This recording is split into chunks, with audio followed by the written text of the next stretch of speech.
Hi, my name is Joel Gallinson, and I'll be presenting work I've done with Philip Reams, Ross Bodick, and Kaushik Sen on CodeHint, a tool for adding lightweight and interactive synthesis to modern IDEs. Now, we think that autocomplete is a good way to help programmers write code with which they're not familiar, but unfortunately we think that autocomplete is somewhat broken. It's very static and inexpressive. You simply enter a few characters, and it lists some names that start with those characters. Luckily, we think autocomplete can be fixed. Specifically, we propose a dynamic solution, which can both find more possible expressions to show users, and can also help users find which of those are correct. We want some form of specification, so users can have some sort of a guarantee that their answers are actually correct. Finally, we want an interactive process where the user and the IDE can work together to find the correct code. Now in the demo I'm going to be showing you, we're going to be building a GUI that contains a tree of elements, sort of like this one here. I've already built some of the tree, but we're going to be adding some extensions to it. The first extension is to get the size the tree takes up on the screen, and then we can use that to lay out further elements. So now I'll jump over to Eclipse because our tool CodeHint is a plugin for Eclipse. And you can see here I've written some code, so we have this JTree, and we want to get its size. Now we can start to try to write this using autocomplete, so I'd say size is JTree dot, and autocomplete will be smart enough to realize that, oh, we want something of type dimension, and it'll show us all of those. But we don't really have any way to figure out which of these is correct. We can look at their Java docs, but they still don't give us that much information. In this case, we would probably choose the getSize method because it sounds like what we want, but we still don't know if it really is correct. And in fact, it's not correct in this case.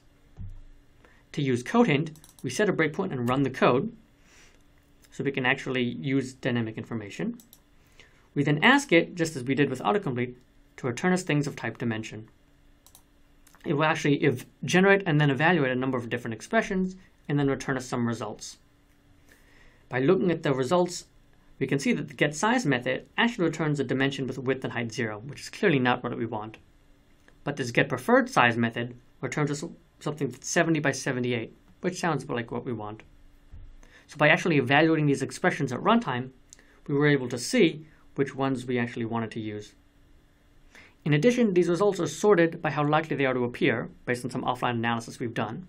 And we can see here this getPreferredSize method is in fact on the top. So we'll select it and put it into the code. So in this example, to summarize, I've showed you that our system generates and then runs expressions in the current context, and then we let users inspect the result to help them choose which is correct.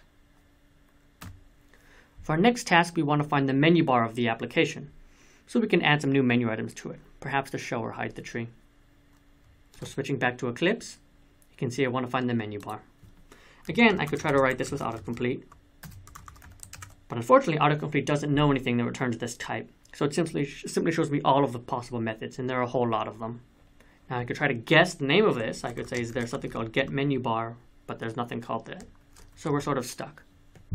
CodeHint can help us in this case. As before, I set a breakpoint, and I'll ask CodeHint to find us things of this type, JMenuBar. It'll take a bit longer than before, but it'll quickly find us 5 different results.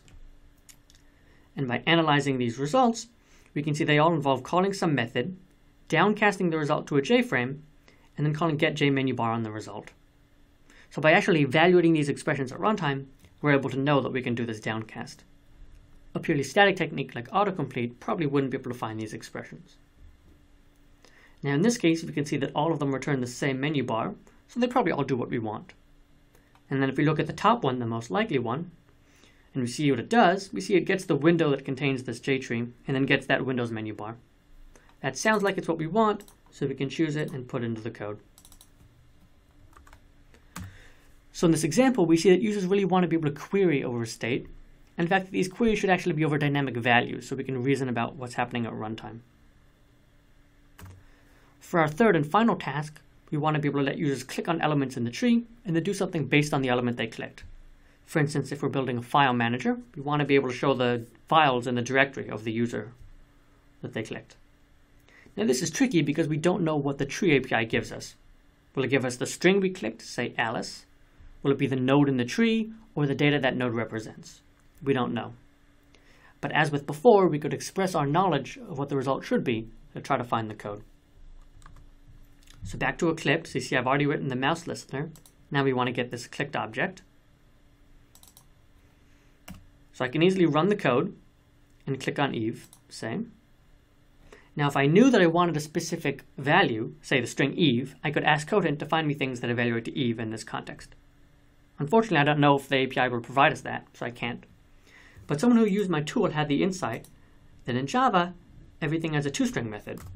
So whatever we get back, I can probably call toString on it, and that toString should contain the string Eve, since I clicked on Eve.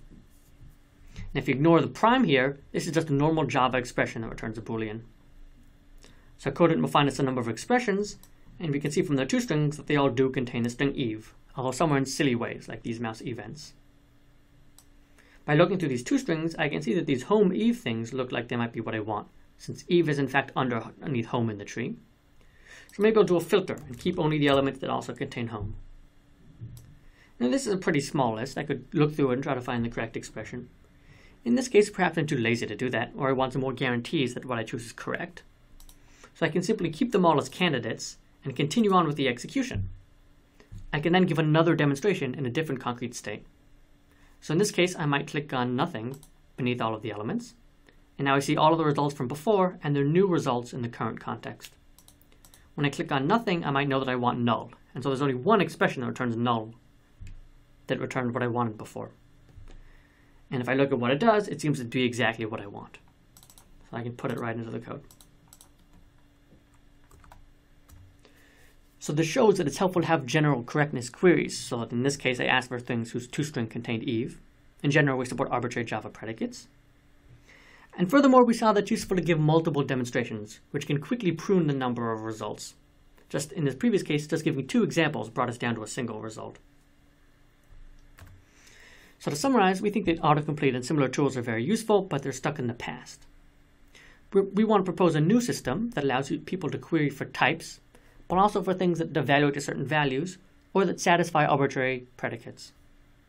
We want to support runtime reasoning to help users find the correct expression, and even find more expressions ourselves. We want to build an interactive system where the user and IDE can work together to find code. And finally, while all the examples I've showed you use GUIs, this easily generalizes to normal code simply by running tests. So you just run your test cases to get to the breakpoints. Now this tool is available at this URL, and the source code is also available on GitHub. So please try it out.